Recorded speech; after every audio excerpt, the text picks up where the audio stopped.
Dans le cœur vibrant de la scène musicale de Londres, une voix destinée à résonner à travers les couloirs de l'histoire naquit au milieu d'un tourbillon d'émotions et de chaos. Amy Winehouse, un nom synonyme de talent pur et de destin tragique, entra dans le monde non pas avec un murmure, mais avec une réaction qui présageait son impact bouleversant sur la musique et le monde. Dès ses premiers jours, Amy était une force avec laquelle il fallait compter. Surnommée avec affection Ouragan Amy, son énergie implacable et sa curiosité insatiable pour la vie peignirent un portrait vivant d'une âme à la fois vibrante et vulnérable. Avec chaque note qu'elle chantait, Amy nous invitait non seulement à écouter, mais à ressentir, à découvrir son monde. Un monde marqué par une passion profonde et une douleur pénétrante. Mais derrière la coiffure emblématique en chignon et les yeux pleins d'âme, se cachait un parcours complexe, marqué par des batailles avec l'amour, la gloire et les démons intérieurs. La musique d'Amy, un mélange de jazz, de soul et d'une touche de rébellion, n'était pas seulement une bande-son pour ses fans, c'était un journal de sa vie tumultueuse.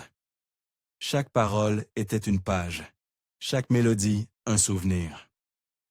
Joignez-vous à nous, alors que nous plongeons dans la vie d'Amy Winehouse, explorant les joies et les tourments d'une femme, dont la voix devint son héritage, et dont l'héritage devint un phare pour tous ceux qui ont trouvé de la beauté dans ce qui est brisé.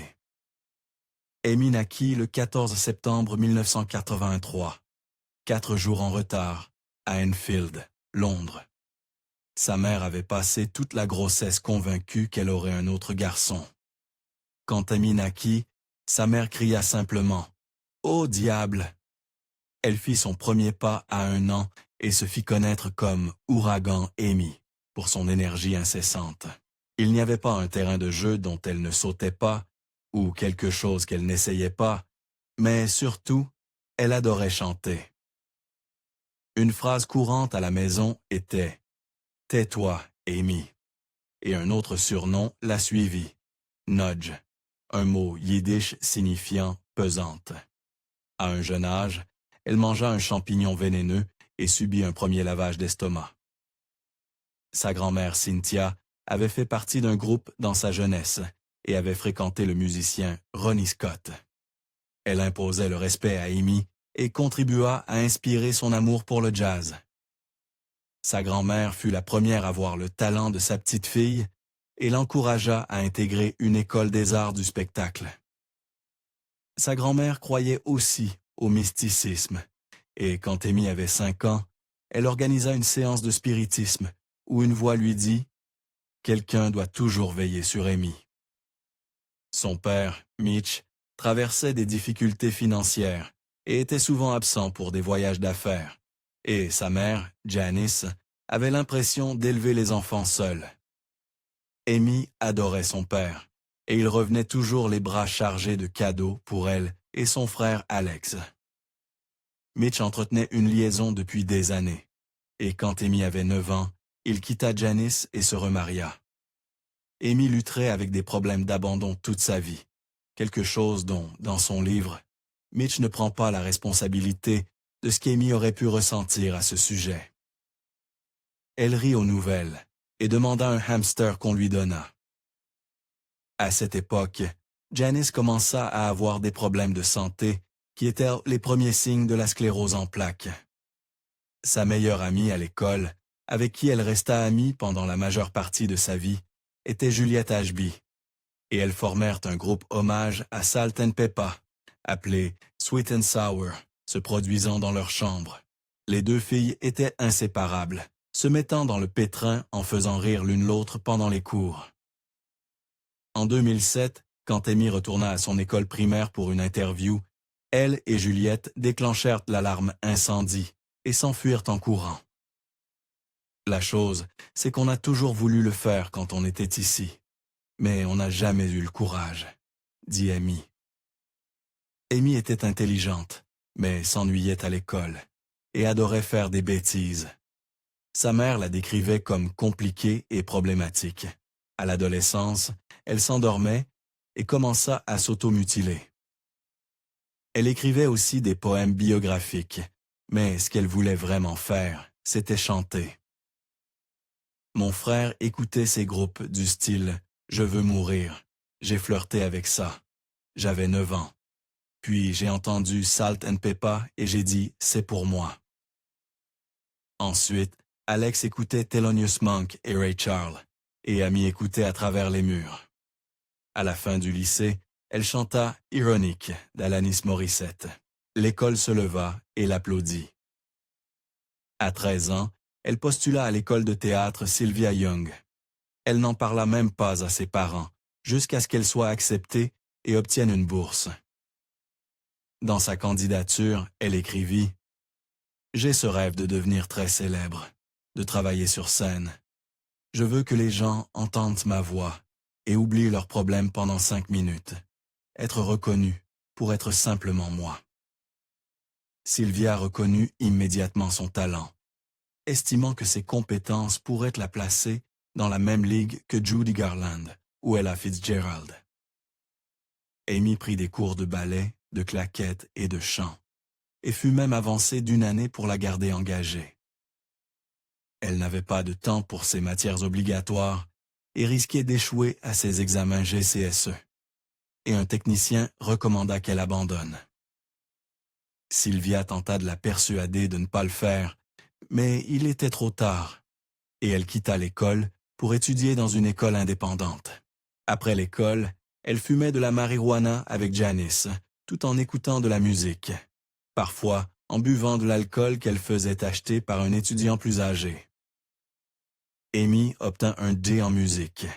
Après avoir quitté l'école, elle travailla à divers petits boulots. Mais comme elle l'avait toujours fait depuis l'enfance, elle griffonnait des idées de chansons dans ses carnets. Tout le monde reconnaissait le talent indéniable d'Amy. Et ce fut une amie de l'école qui la recommanda à l'agence de talent Brilliant. À 19 ans, elle eut son premier petit ami, Sergio Chris Taylor, qui inspirerait beaucoup des chansons de son premier album, Francois. Brilliant la mit en contact avec Amy, et en 20 minutes, ils la signèrent, lui donnant une avance de 73 000 livres. Ses premières chansons racontèrent l'histoire de sa relation avec des jeux de mots intelligents et une musique brillante. Sa voix attirait les auditeurs plus âgés, ses paroles les plus jeunes. Le succès de son premier album, Frank, la fit connaître dans les bons cercles, mais elle n'était pas si célèbre qu'elle ne pouvait pas sortir dans les clubs avec ses amis. Amy elle-même n'était pas satisfaite de l'album. Elle n'avait pas eu beaucoup de contrôle sur de nombreux aspects de celui-ci et trouvait qu'il était trop pop et ne capturait pas l'ambiance qu'elle recherchait. Alors que les caméras commençaient à se focaliser sur elle, elle se mit à boire plus lourdement et développa un trouble alimentaire. « Maman, dit-elle, j'ai trouvé ce nouveau régime génial. Je peux manger ce que je veux et ensuite le vomir. » Elle le dit avec l'ironie caractéristique d'Amy, et sa mère pensa que c'était une plaisanterie. À cause de ses vomissements fréquents, elle perdit plusieurs dents et commença à développer des problèmes cardiaques. En 2004, elle remporta son premier prix majeur, un Ivor Novello, dont elle resta toujours particulièrement fière, battant Dizzy Rascal et Kylie Minogue. Comme à son habitude, Amy arriva 1 heure en retard au spectacle. Quand ce fut fini, elle conduisit chez sa mère et le lui donna. « C'est pour toi », dit-elle.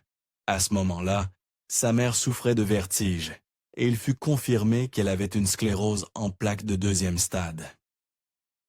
Amy commença à profiter de la vie, sortant dans les clubs et les pubs chaque soir, et c'est alors qu'elle rencontra Blake Fielder Civil, un barman qui fréquentait les gars du coin.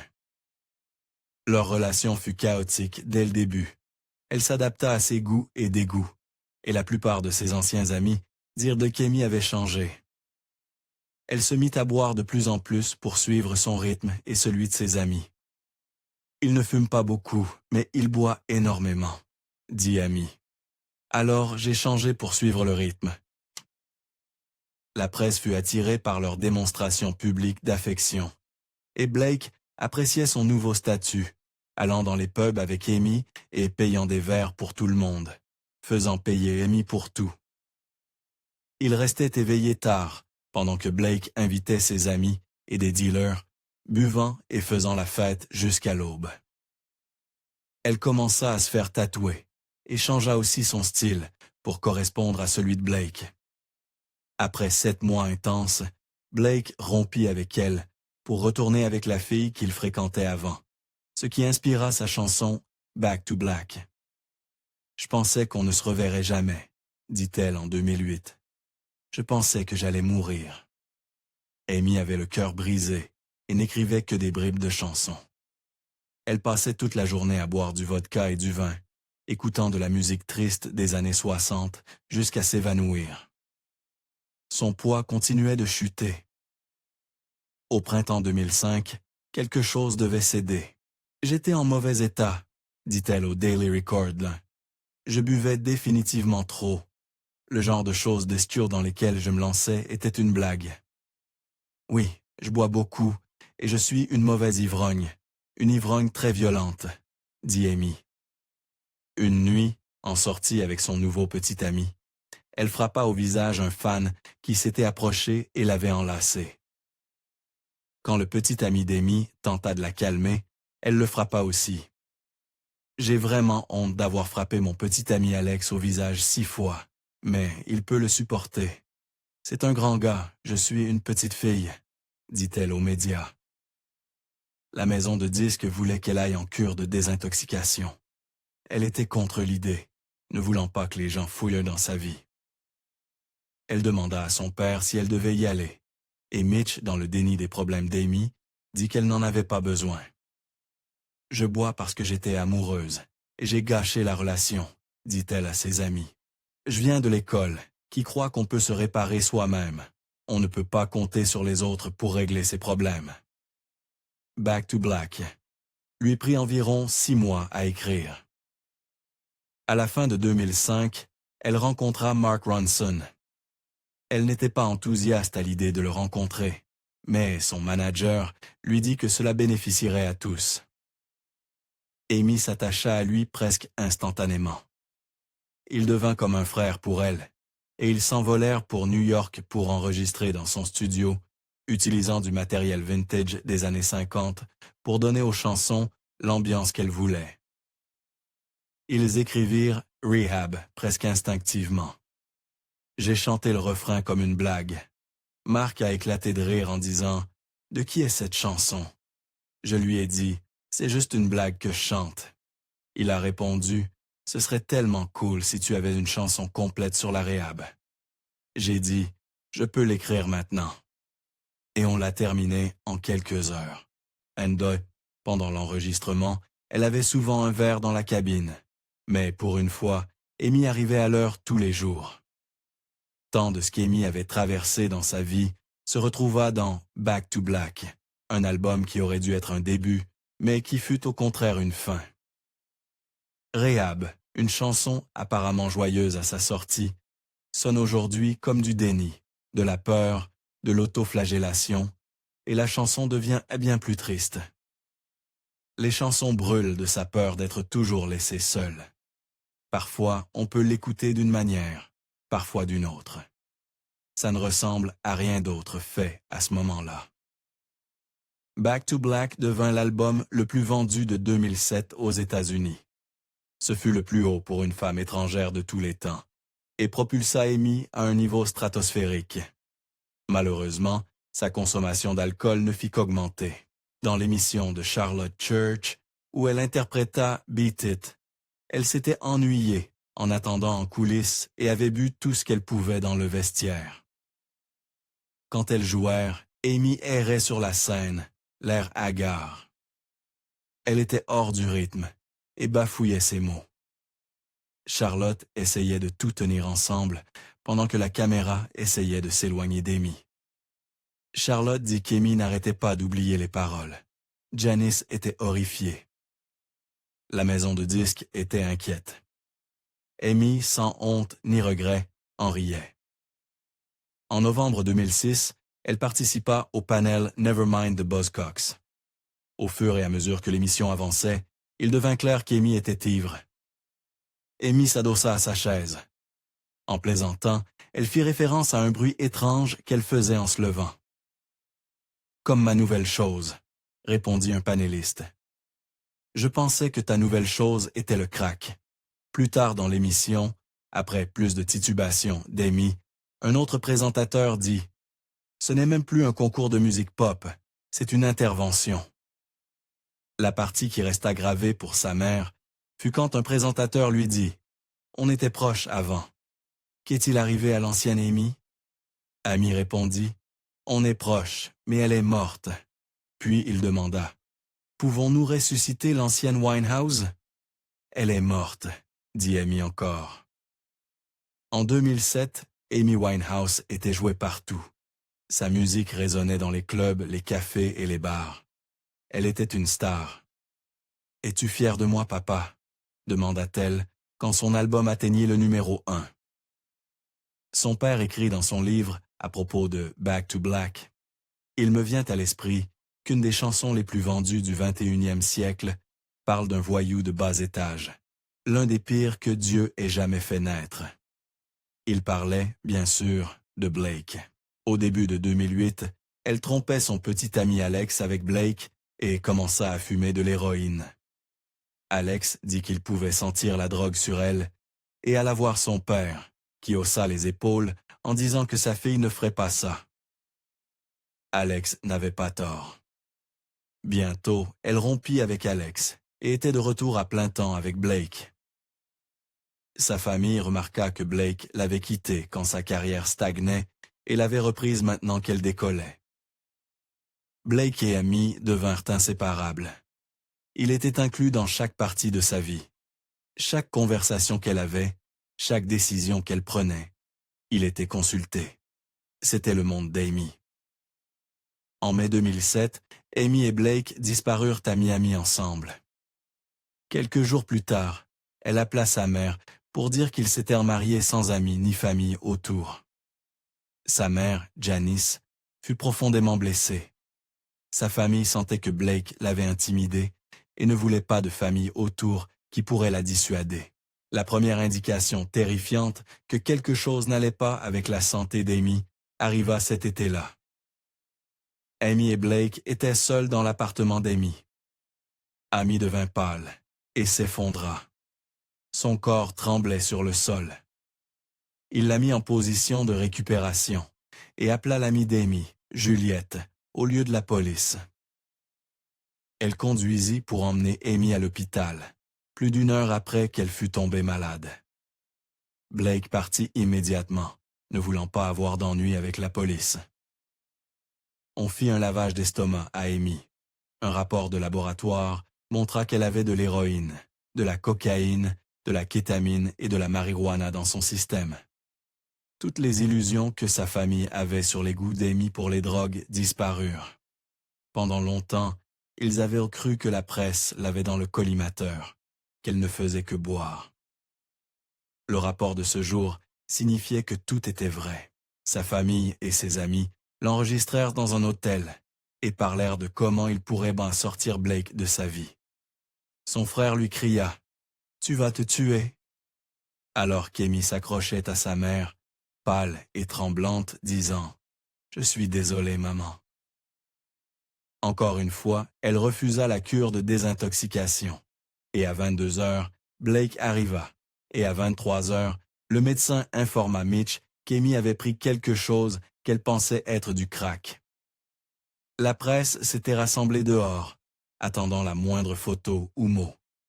Tout comme les parents de Blake, qui blâmaient tout sur Amy, ne croyant pas que leur fils avait un problème. Les familles se disputèrent, les esprits s'échauffèrent, et Mitch et le beau-père de Blake se battirent en criant. Finalement, Amy accepta d'aller dans un hôtel à Ocean Island, seulement si Blake pouvait venir avec elle. Cependant, ils réussirent quand même à se procurer des drogues sur l'île. Ils y passèrent un total de 5 jours avant de partir et de s'enregistrer à l'hôtel Sanderson, où les disputes entre Amy et Blake continuèrent. Ils se jetèrent des meubles, et le lendemain, Les photos montrèrent Amy meurtrie et ensanglantée, et Blake avec des marques de griffures sur le visage. Amy dit de l'incident: « Blake est le meilleur homme du monde. Je me coupais après qu'il m'a trouvé dans la chambre avec une prostituée, sur le point de prendre des drogues, et il a dit que je n'étais pas assez bien pour lui. J'ai perdu le contrôle, et il a sauvé ma vie. » Amy n'était désormais jamais loin de la presse. Le public et les médias étaient avides de tout ce qui concernait Amy. En septembre, les journaux publièrent des photos d'Amy avec ce qui semblait être des marques d'aiguille sur son bras. Lors de sa tournée européenne cet automne-là, elle et Blake furent arrêtés pour possession de marijuana. Les histoires dans les journaux circulaient avec les sources les plus fragiles, sur Amy mourant dans les bras de Blake lors de fêtes débridées. Il ferait n'importe quoi pour obtenir une histoire sur Amy. Ses addictions devinrent une blague dans le public et à la télévision. Cette année-là, elle remporta un Mobo et un prix MTV. Le plan était de lancer Amy en Amérique. Mais après avoir échoué à un test de drogue, on lui refusa un visa américain. Blake devait comparaître au tribunal pour agression grave et pour avoir tenté de soudoyer les victimes. Et quand il ne se présenta pas, ils perquisitionnèrent d'assistants l'appartement d'Amy et emmenèrent dans Blake menotté, pendant qu'Amy frappait la vitre de la voiture en disant « Je t'aime ». Avec Blake absent, on l'a mis sous Subutex, un médicament destiné à la désintoxication de l'héroïne. Mais elle spiralait de plus en plus hors de contrôle. Sur scène lors d'un de ses concerts, quand elle apparut hors d'elle, la foule la hua. Elle répondit avec colère à la foule, disant « D'abord, si vous huez, vous êtes des idiots d'avoir acheté le billet. Deuxièmement, attendez que mon mari sorte de prison, et je suis sérieuse. » Pendant la tournée, elle arrêta de chanter « Back to Black » parce que ça lui faisait trop mal de la chanter sans Blake. Elle fut nommée suspecte officielle dans l'affaire de Blake, car on pensait qu'elle était celle qui fournissait l'argent pour le pot de vin. À la fin de l'année, elle fut nominée pour 6 Grammy et fut invitée à chanter au prix en février 2008. Elle devait passer des tests de drogue le 15 janvier pour pouvoir voyager en Amérique. Le jour du test, le journal The Sun publia des photos d'Amy apparemment en train de prendre du crack, prises par des amis de Blake et vendues au journal. Sa maison de disques mit enfin le pied à terre. Pas de Grammy, pas de Brits, pas de performance tant qu'elle n'irait pas en cure. Elle finit par céder et entra à l'hôpital. Cependant, un ami d'elle et de Blake fit passer des drogues dans un ours en peluche, et Amy les consomma à l'hôpital. Comme elle n'était pas internée de force, elle pouvait partir quand elle voulait, et elle le fit. Elle n'avait aucun intérêt à perdre du temps à l'hôpital et put quand même se produire au Grammy, en direct depuis Londres. Elle remporta 5 Grammy, dont l'album de l'année et la chanson de l'année. Cependant, pour Amy, cela ne signifiait rien. En coulisses, elle dit à son ami « C'est tellement ennuyeux sans drogue ». Et en quelques heures, des drogues furent livrées à son hôtel, et elle replongea. Les membres de sa famille la décrivent pendant cette période comme vide, pas tout à fait complète. Après s'être produite à une fête privée pour Roman Abramovich, ses yeux se révulsèrent et elle s'effondra. Elle fut emmenée d'urgence à la clinique. Les résultats des tests révélèrent qu'elle avait des nodules sur ses cordes vocales. Un kyste était apparu dans sa cavité thoracique et elle avait les premières étapes d'un emphysème. Les nouvelles effrayèrent Amy, mais pas assez pour qu'elle arrête de consommer. Blake fut condamné à 27 mois de prison et Amy fut consumée par le chagrin, incapable même de sortir de la maison. Tout ce temps, les médias suivirent chacun de ses pas, affamés de la prochaine chute, du prochain mot bafouillé. Blake lui écrivait, disant qu'ils étaient Bonnie et Clyde et qu'ils seraient ensemble pour toujours. Le lendemain, il appellerait Mitch et dirait qu'il divorcerait d'elle pour une somme d'argent. Son appartement était un désastre. avec entre 16 et 20 chats vivant avec elle, des emballages de fast-food et des bouteilles partout. Ces femmes de ménage venaient 2 fois par semaine, mais le reste du temps, c'était rempli d'excréments de chats. En juillet, le divorce d'Amy et Blake fut finalisé, mais ils restaient en contact constant. Le comportement d'Amy devint de plus en plus erratique. Lors d'un spectacle de pantomime pour enfants en décembre 2009, elle commença à crier des grossièretés sur scène. Quelques jours plus tard, elle fut arrêtée pour agression. Elle voyait toujours Blake et parlait de se remarier, mais Amy rencontra quelqu'un d'autre et tomba amoureuse. Son nouvel homme, Reg Travis, était cinéaste, et des rumeurs surgirent à nouveau qu'il utilisait Amy pour gagner en notoriété. Mais Amy parlait de s'installer avec lui et d'avoir des enfants, mais ses addictions continuaient. Lors d'une tournée en Europe de l'Est, lors de sa première nuit en Serbie, elle perdit sa place, s'assit sur scène, chanta à peine, et la foule la hua de plus en plus fort au fur et à mesure que le concert continuait. Elle était confuse et perdue, apparemment sans idée d'où elle était. Les rapports disent que Camille avait voulu annuler la tournée, mais on l'avait mise dans l'avion alors qu'elle était inconsciente.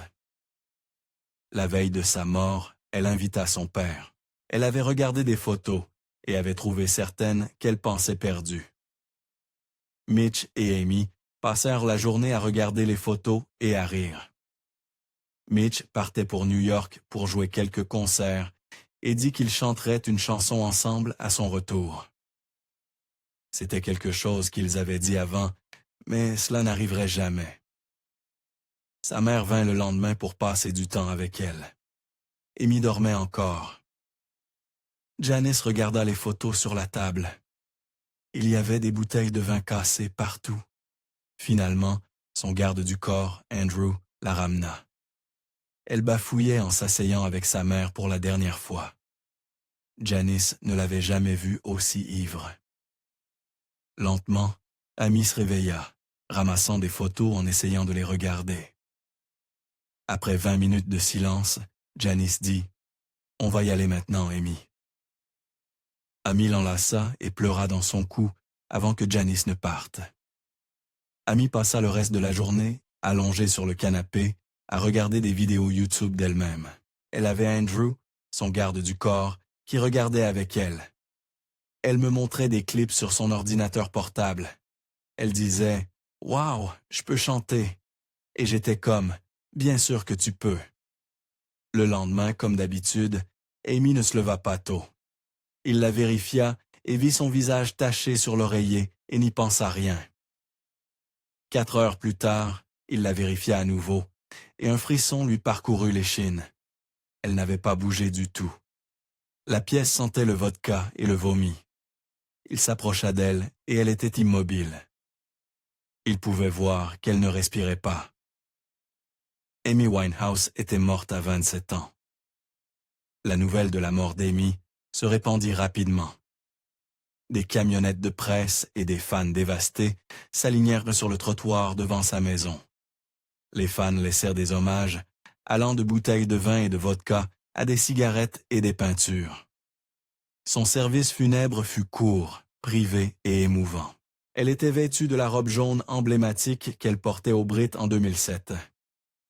Alors que la chanson de Carole King, So Far Away, clôturait le service. Alors que les dernières notes de la vie tumultueuse mais extraordinaire d'Amy Winehouse s'estompent dans un silence paisible, nous restons avec les échos de sa voix. Un témoignage durable d'un talent qui ne connaissait pas de limites et d'un esprit trop vibrant pour les ombres qui la poursuivaient. À travers sa musique, Amy parlait des peines et des joies d'une génération, créant des mélodies qui mêlaient tristesse et ironie, douleur et beauté. Son héritage n'est pas défini par les luttes qu'elle a endurées, mais par l'émotion brute et la profonde humanité qu'elle a capturée dans son art. En nous souvenant d'Amy, nous ne nous rappelons pas seulement le spectacle de sa vie publique, mais nous honorons la profondeur de ses contributions à la musique et à la culture, des cadeaux qui continuent d'inspirer et de résonner. Amy Winehouse était plus qu'un titre de journal. Elle était une voix qu'une fois entendue, on n'oublie jamais, immortalisée dans l'héritage rempli d'âme qu'elle laisse derrière elle. Merci d'avoir regardé cette vidéo sur Amy Winehouse. Veuillez aimer, partager et vous abonner pour plus de contenu.